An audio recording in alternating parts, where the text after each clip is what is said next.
I'd like to tell you about the strangest secret in the world.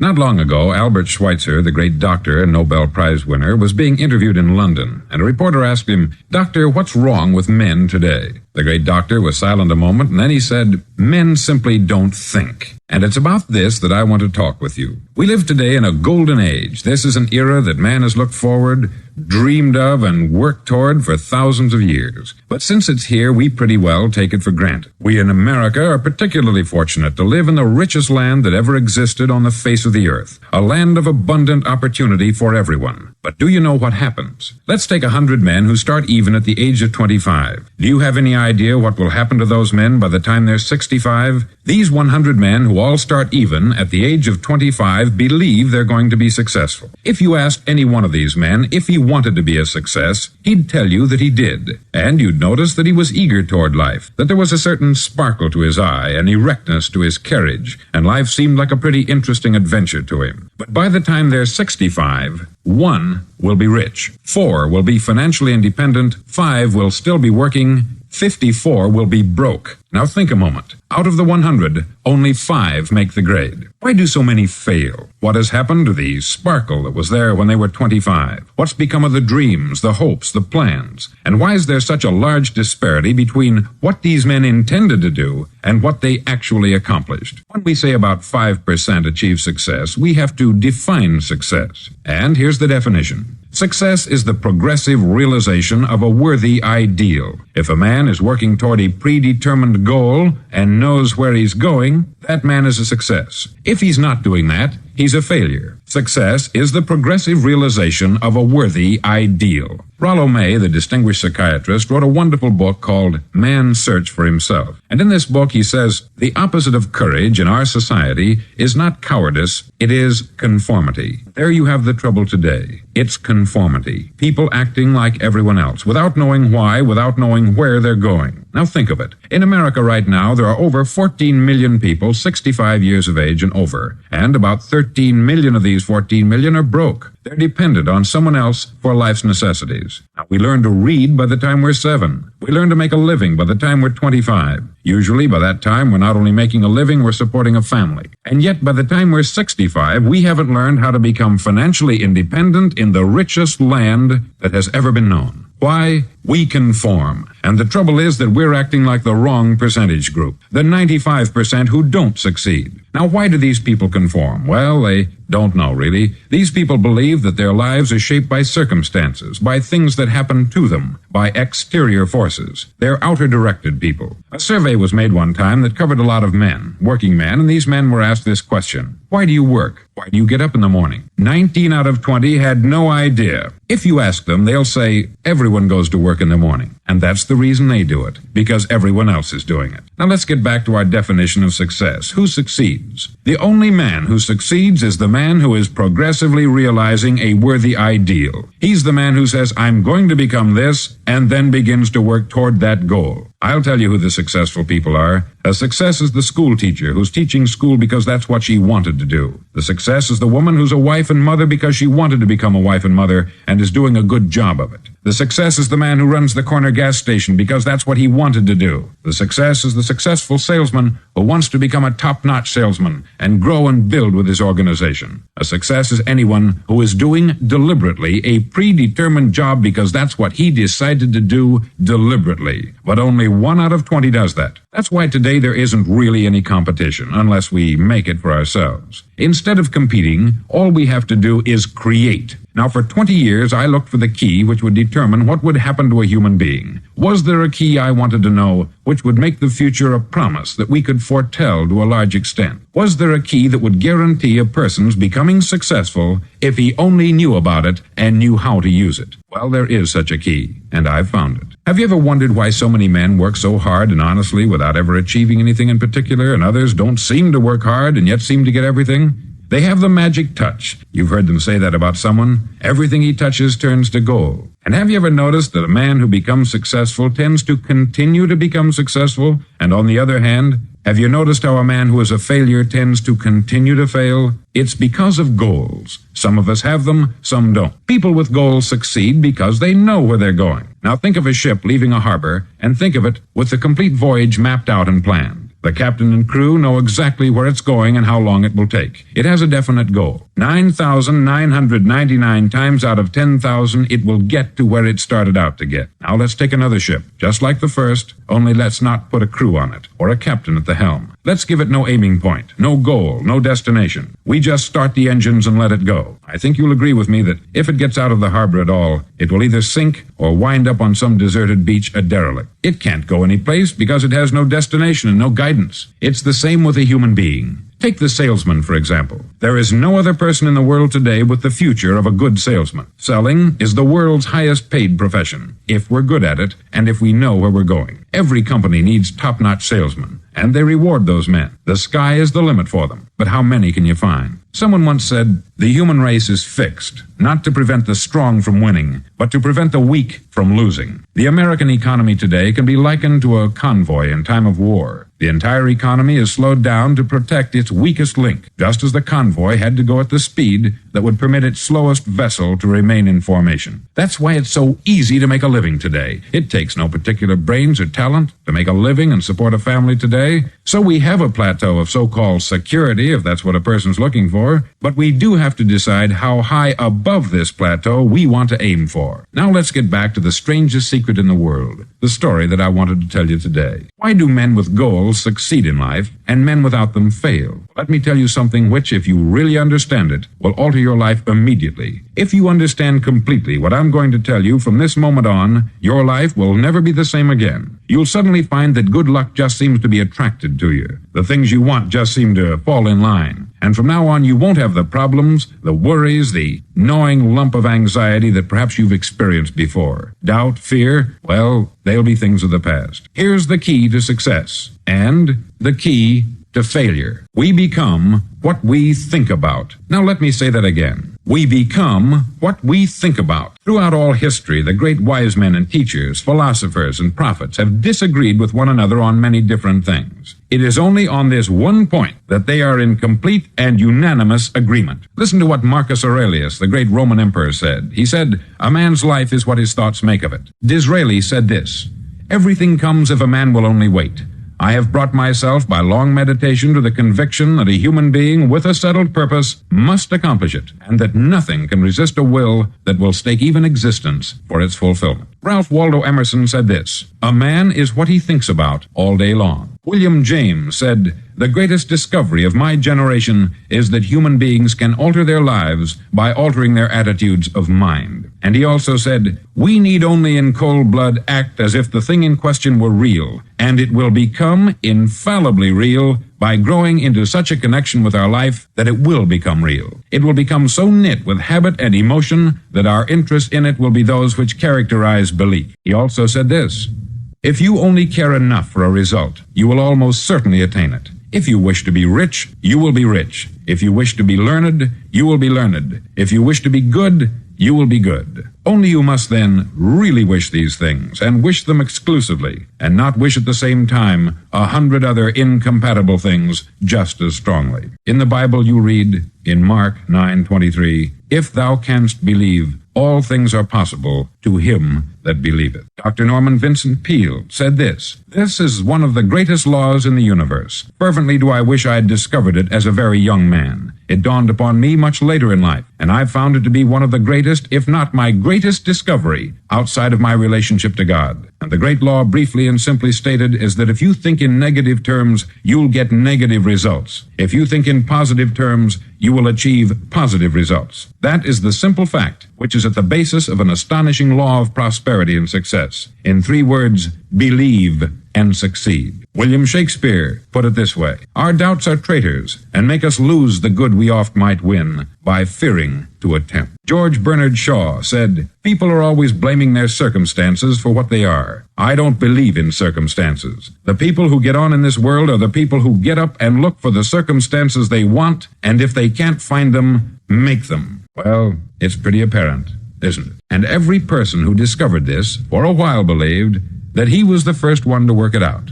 We become what we think about. Now, it stands to reason that a person who's thinking about a concrete and worthwhile goal is going to reach it, because that's what he's thinking about. And we become what we think about. Conversely, the man who has no goal, who doesn't know where he's going, and whose thoughts must therefore be thoughts of confusion and anxiety and fear and worry, becomes what he thinks about. His life becomes one of frustration, fear, anxiety, and worry. And if he thinks about nothing, he becomes nothing. Now, how does it work? Why do we become what we think about? Well, I'll tell you how it works as far as we know. Now, to do this, I want to tell you about a situation that parallels the human mind. Suppose a farmer has some land, and it's good, fertile land. Now, the land gives the farmer a choice. He may plant in that land whatever he chooses. The land doesn't care. It's up to the farmer to make the decision. Now, remember, we're comparing the human mind with the land. Because the mind, like the land, doesn't care what you plant in it. It will return what you plant, but it doesn't care what you plant. Now, let's say that the farmer has two seeds in his hand. One is a seed of corn, the other is nightshade, a deadly poison. He digs two little holes in the earth and he plants both seeds, one corn, the other nightshade. He covers up the holes, waters, and takes care of the land, and what will happen? Invariably, the land will return what is planted. As it's written in the Bible, as ye sow, so shall ye reap. Remember, the land doesn't care. It will return poison in just as wonderful abundance as it will corn. So up come the two plants, one corn, one poison. Now, the human mind is far more fertile, far more incredible and mysterious than the land, but it works the same way.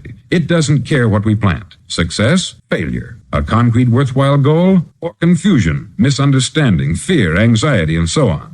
But what we plant, it will return to us. You see, the human mind is the last great unexplored continent on the earth. It contains riches beyond our wildest dreams. It will return anything we want to plant. Now you might say, well, if that's true, why don't people use their minds more? Well, I think they've figured out an answer to that too. Our mind comes as standard equipment at birth. It's free. And things that are given to us for nothing, we place little value on. Things that we pay money for, we value. The paradox is that exactly the reverse is true. Everything that's really worthwhile in life came to us free. Our mind, our soul, our body, our hopes, our dreams, our ambitions, our intelligence, our love of family and children and friends. All these priceless possessions are free, but the things that cost us money are actually very cheap and can be replaced at any time. A good man can be completely wiped out and make another fortune. He can do that several times. Even if our home burns down, we can rebuild it, but the things we got for nothing, we can never replace. The human mind isn't used merely because we take it for granted. Familiarity breeds contempt. It can do any kind of job we assign to it, but generally speaking, we use it for little jobs instead of big important ones. Universities have proved that most of us are operating on about 10% of our ability. Decide now, what is it you want? Plant your goal in your mind. It's the most important decision you'll ever make in your entire life. Do you want to be an outstanding salesman, a better worker at your particular job? Do you want to go places in your company, in your community? All you've got to do is plant that seed in your mind. Care for it. Work steadily toward your goal, and it will become a reality. It not only will, there's no way that it cannot. You see, that is a law, like the laws of Sir Isaac Newton, the laws of gravity. If you get on top of a building and jump off, you'll always go down. You'll never go up. And it's the same with all the other laws of nature. They always work. They're inflexible. Think about your goal in a relaxed, positive way. Picture yourself in your mind's eye as having already achieved this goal. See yourself doing the things you will be doing when you've reached your goal. Ours has been called the phenobarbital age, the age of ulcers and nervous breakdown. At a time when medical research has raised us to a new plateau of good health and longevity, far too many of us worry ourselves into an early grave trying to cope with things in our own little personal ways, without learning a few great laws that will take care of everything for us. These things we bring on ourselves through our habitual way of thinking. Every one of us is the sum total of his own thoughts. He is where he is because that is exactly where he really wants to be, whether he'll admit that or not. Each of us must live off the fruit of his thoughts in the future, because what you think today and tomorrow, next month and next year, will mold your life and determine your future. You're guided by your mind. I remember one time I was driving through Arizona and I saw one of those giant earth-moving machines roaring along the road at about 35 miles an hour with what looked like 20 tons of dirt in it, a tremendous, incredible machine, and there was a little man perched way up on top with the wheel in his hands guiding it. And as I drove along, I was struck by the similarity of that machine to the human mind. Just suppose you're sitting at the controls of such a vast source of energy. Are you going to sit back and fold your arms and let it run itself into a ditch? Or are you going to keep both hands firmly on the wheel and direct this power to a specific, worthwhile purpose? It's up to you. You're in the driver's seat. You see, the very law that gives us success is a two-edged sword. We must control our thinking. The same rule that can lead a man to a life of success, wealth, happiness, and all the things he's ever dreamed of for himself and his family, that very same law can lead him into the gutter. It's all in how he uses it, for good or for bad. This is the strangest secret in the world. Now, why do I say it's strange, and why do I call it a secret? Actually, it isn't a secret at all. It was first promulgated by some of the earliest wise men, and it appears again and again throughout the Bible. Very few people have learned it, understand it. That's why it's strange, and why, for some equally strange reason, it virtually remains a secret. I believe that you could go out and walk down the main street of your town and ask one man after another what the secret of success is, and you probably wouldn't run into one man in a month who could tell you. This information is enormously valuable to us if we really understand it and apply it. It's valuable to us not only for our own lives, but the lives of those around us, our family, employees, associates, and friends. Life should be an exciting adventure. It should never be a bore. A man should live fully, be alive. He should be glad to get out of bed in the morning. He should be doing a job he likes to do because he does it well. One time I heard Grove Patterson make a speech, the editor-in-chief of the Toledo Daily Blade, and as he concluded his speech, he said something that I've never forgotten. He said something like this: "My years in the newspaper business have convinced me of several things. Among them, that people are basically good, and that we came from someplace and we're going someplace. So we should make our time here an exciting adventure. The architect of the universe didn't build a stairway leading nowhere. And the greatest teacher of all, the carpenter from the plains of Galilee, gave us the secret time and time again. As ye believe, so shall it be done unto you." I've explained the strangest secret in the world and how it works. Now I want to explain how you can prove to yourself the enormous returns possible in your own life by putting this secret to a practical test. I want you to make a test that will last 30 days. Now, it isn't going to be easy. If you'll give it a good try, it will completely change your life for the better. Back in the 17th century, Sir Isaac Newton, the English mathematician and natural philosopher, gave us some natural laws of physics which apply as much to human beings as they do to the movement of bodies in the universe. Now, one of these laws is that for every action, there is an equal and opposite reaction. Simply stated, as it applies to you and me, it means we can achieve nothing without paying the price. The results of your 30-day experiment will be in direct proportion to the effort you put forth. To be a doctor, you must pay the price of long years of difficult study. To be successful in selling, and remember that each of us succeeds to the extent of his ability to sell. Selling our families on our ideas, selling education in schools, selling our children on the advantages of living the good and honest life, selling our associates and employees on the importance of being exceptional people. To, of course, the profession of selling itself. But to be successful in selling our way to the good life, we must be willing to pay the price. Now, what is that price? Well, it's many things. First, it's understanding emotionally, as well as intellectually, that we literally become what we think about. That we must control our thoughts if we're to control our lives. It's understanding fully that, as ye sow, so shall ye reap. Secondly, it's cutting away all the fetters from the mind and permitting it to soar as it was divinely designed to do. It's the realization that your limitations are self-imposed, and that the opportunities for you today are enormous beyond belief. It's rising above narrow-minded pettiness and prejudice. Thirdly, to use all your courage to force yourself to think positively on your own problem, to set a definite and clearly defined goal for yourself, to let your marvelous mind think about your goal from all possible angles, to let your imagination speculate freely upon many different possible solutions, to refuse to believe there are any circumstances sufficiently strong to defeat you in the accomplishment of your purpose, to act promptly and decisively when your course is clear, and to keep constantly aware of the fact that you are, at this moment, standing in the middle of your own acre of diamonds, as Russell Conwell used to point out. Fourth, save at least 10% of what you earn. It's also remembering that no matter what your present job, it has enormous possibilities if you're willing to pay the price. Now let's just go over the important points in the price each of us must pay to achieve the wonderful life that can be ours. It is, of course, worth any price. 1, you will become what you think about. 2, remember the word imagination. Let your mind soar. 3, courage. Concentrate on your goal every day. 4, save 10% of what you earn. And action. Ideas are worthless unless we act on them. Now I'll try to outline the 30-day test I want you to make. Now keep in mind that you have nothing to lose by making this test, and everything you could possibly want to gain. There are two things that may be said of everyone. Each of us wants something, and each of us is afraid of something. I want you to write on a card what it is you want more than anything else. It may be more money.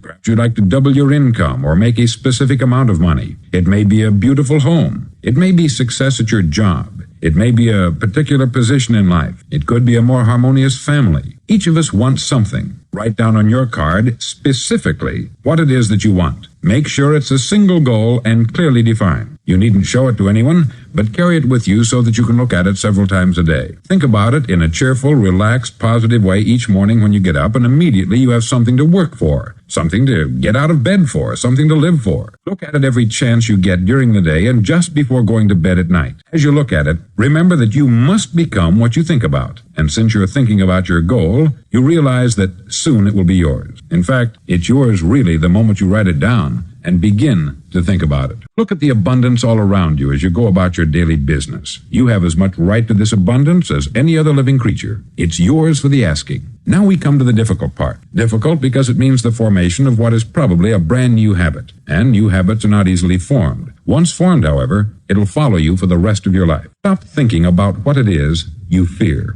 Each time a fearful or negative thought comes into your consciousness, replace it with a mental picture of your positive and worthwhile goal. There will come times when you will feel like giving up. It's easier for a human being to think negatively than positively. That's why only 5% is successful. You must begin now to place yourself in that group. For 30 days, you must take control of your mind. It will think only about what you permit it to think. Each day for this 30-day test, do more than you have to do. In addition to maintaining a cheerful, positive outlook, give of yourself more than you've ever done before. Do this knowing that your returns in life must be in direct proportion to what you give. The moment you decide on a goal to work toward, you're immediately a successful person. You're then in that rare and successful category of people who know where they're going. Out of every 100 people, you belong to the top 5. Don't concern yourself too much with how you're going to achieve your goal. Leave that completely to a power greater than yourself. All you have to do is know where you're going. The answers will come to you of their own accord.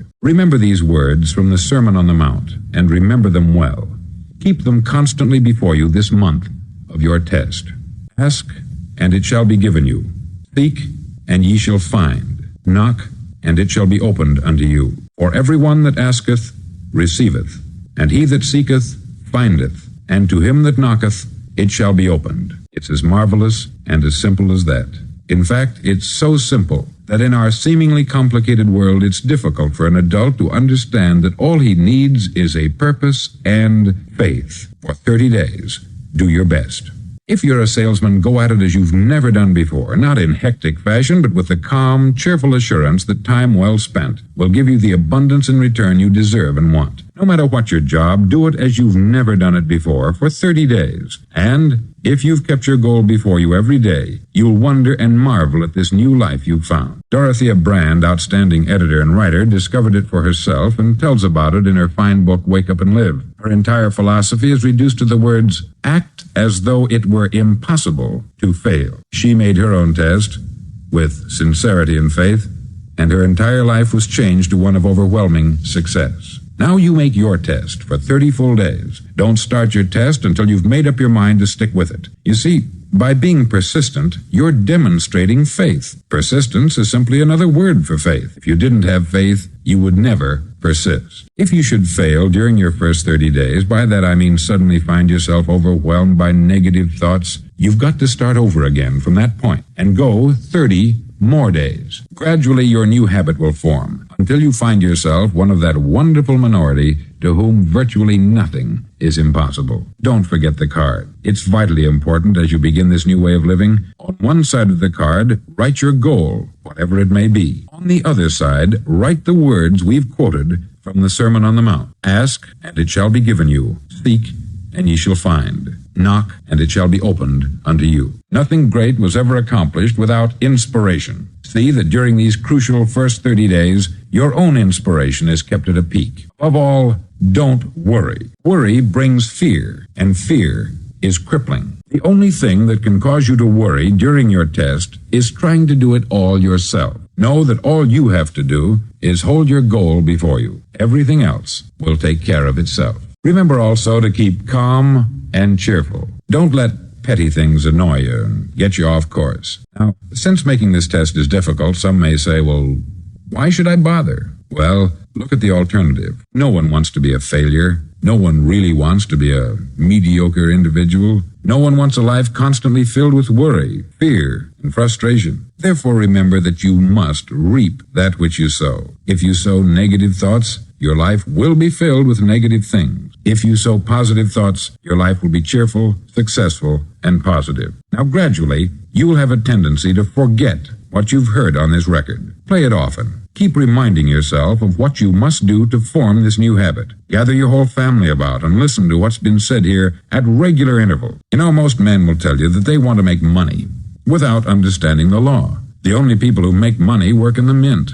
The rest of us must earn money. This is what causes those who keep looking for something for nothing or a free ride to fail in life. The only way to earn money is by providing people with services or products which are needed and useful. We exchange our product or service for the other man's money. Therefore, the law is that our financial return will be in direct proportion to our service. Success is not the result of making money. Making money is the result of success, and success is in direct proportion to our service. Most people have this law backwards. They believe that you're successful if you earn a lot of money. The truth is that you can only earn money after you're successful. It's like the story of the man who sat in front of the stove and said to it, "Give me heat, and then I'll add the wood." How many men and women do you know, or do you suppose there are today, who take the same attitude toward life? There are millions. We've got to put the fuel in before we can expect heat. Likewise, we've got to be of service first before we can expect money. Don't concern yourself with the money. Be of service. Build, work, dream, create. Do this, and you'll find there's no limit to the prosperity and abundance that will come to you. Prosperity is founded upon a law of mutual exchange. Any person who contributes to prosperity must prosper in turn himself. Sometimes the return will not come from those you serve, but it must come to you from someplace, for that is the law. For every action, there is an equal and opposite reaction. As you go daily through your 30-day test period, remember that your success will always be measured by the quality and quantity of service you render, and money is a yardstick for measuring this service. No man can get rich himself unless he enriches others. There are no exceptions to a law. You can drive down any street in America and from your car estimate the service that's being rendered by the people living on that street. Had you ever thought of this yardstick before? It's interesting. Some, like ministers and priests and other devoted people, measure their returns in the realm of the spiritual, but again, their returns are equal to their service. Once this law is fully understood, any thinking person can tell his own fortune. If he wants more,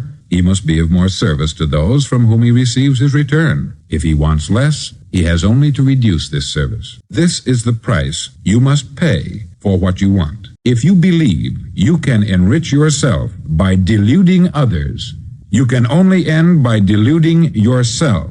It may take some time, but just as surely as you breathe, you'll get back what you put out. Don't ever make the mistake of thinking you can avert this. It's impossible. The prisons and the streets where the lonely walk are filled with people who tried to make new laws just for themselves. We may avoid the laws of man. There are greater laws that cannot be broken. An outstanding medical doctor recently pointed out 6 steps that will help you realize success. 1. Set yourself a definite goal. 2. Quit running yourself down. 3. Stop thinking of all the reasons why you cannot be successful, and instead think of all the reasons why you can. 4. Trace your attitudes back through your childhood and try to discover where you first got the idea you couldn't be a success, if that's the way you've been thinking. 5. Change the image you have of yourself by writing out a description of the person you would like to be. And 6. Act the part of the successful person you have decided to become. The doctor who wrote those words is a noted West Coast psychiatrist, David Harold Fink, M.D. Do what all experts since the dawn of recorded history have told you you must do. Pay the price by becoming the person you want to become. It's not nearly as difficult as living unsuccessfully. Make your 30-day test. Then repeat it. Then Repeat it again. Each time it will become more a part of you until you'll wonder how you could ever have lived any other way. Live this new way, and the floodgates of abundance will open and pour over you more riches than you may have dreamed existed. Money? Yes, lots of it. What's more important, you'll have peace. You'll be in that wonderful minority who lead calm, cheerful, successful lives. Start today. You have nothing to lose, but you have a life to win.